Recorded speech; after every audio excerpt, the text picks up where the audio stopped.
कहता रचो नाराज जी न हो तो बरे नहीं भोजपुरी है तो से हमार नजदीक परत बनारस हम अली गैली नहीं बोली था तू तो बोल ले तू हमारे तोहरा जब ठीक है गजब का रूप तो हर गजब सूरतिया तू पवलू न हो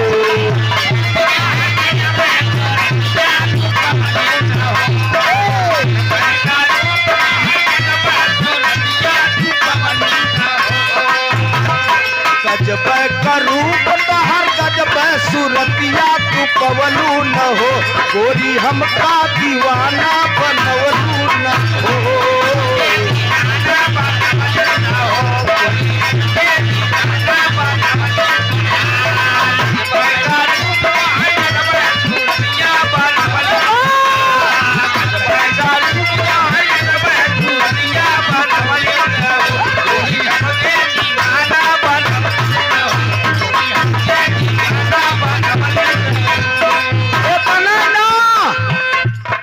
लड़कवा कहा था देवरवा कहा था भौजैया से डबल अर्थ ले जा मोर भैया हरे डॉक्टर साहब दैहिक भरोसे चूना जिन चाट हमारे के दोनों सफेद होते क्या कहता है देवरवा कहा झलके बदना पूरा झलके बदना पूरा कहवा से कुर्ती सियवलू न हो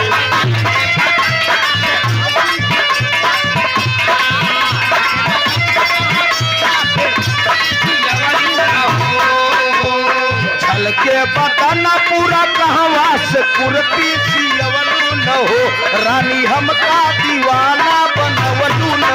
हो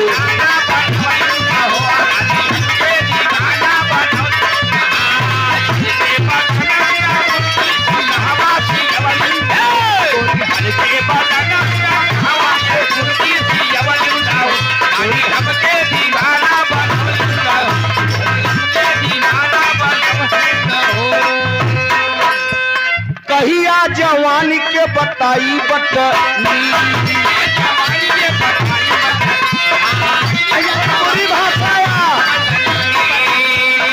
भोजपुरी भाषा जैसे हमारे आपके यहाँ लोग कहते हैं भैया हिया आओ हुआ लोग कहते हैं मर्दवा हिया आओ कहाँ जाता है अड़क भाषा लगी जाता है ऐसा ही हम चला गए या रक भाषा लगा तो पंजाब के कहती चला जाब कानपुर डाक जाब तो अड़क भाषा लगत है एक पंजाबी रहा गाना लगा रहा प्रीति पाल वही बगलिया हम सुनत रहे क्या गाने आ रहे हैं क्या गाने आ रहे हैं क्या गाने आ रहे हैं हम कहा यार क्या कहता मतलब कनवा के कहत रहा हाँ हो तब हम जान पाए क्षमा करिए आप लोग कहिया जवानी के बताई बता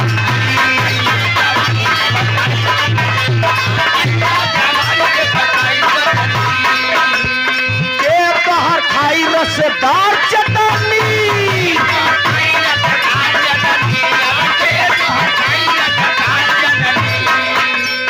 खाली देखवलू न कबहू छिखवलू बतवलू न हो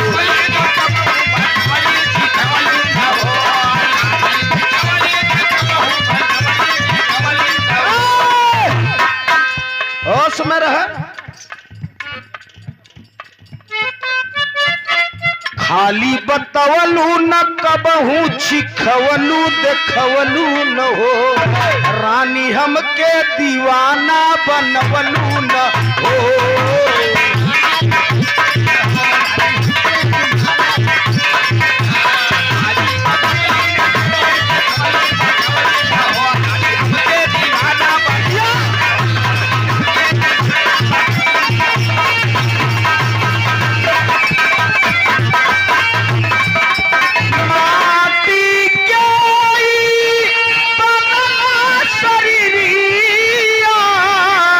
अरे माटी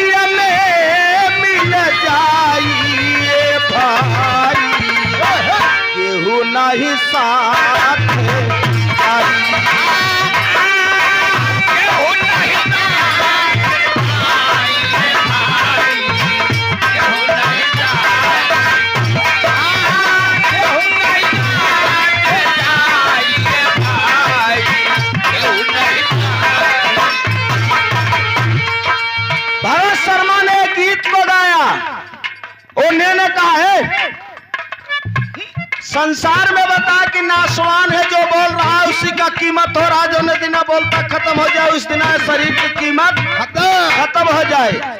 इंसान कर्म कर रहा है किस लिए,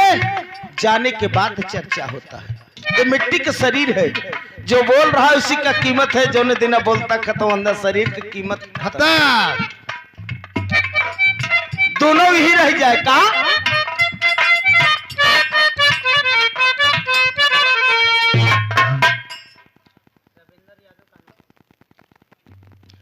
सेवा में श्रीमान परमानंद जब ठंडी के मौसम आई गवा है उस समय दिन बैठे ना चिमुट जब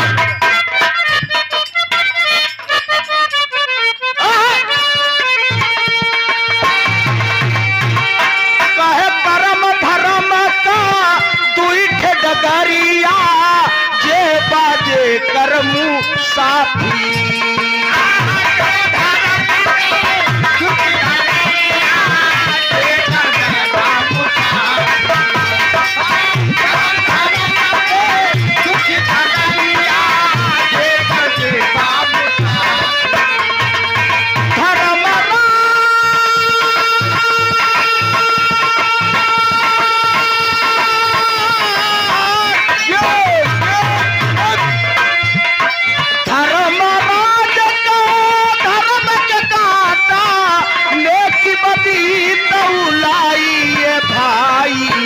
केहू नहीं साथ जाई,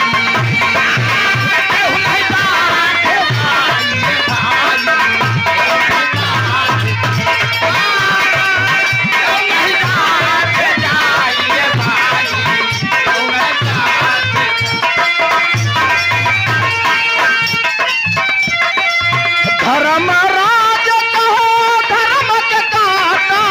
नेकी बदी तौलाई भाई केहू नहीं साथ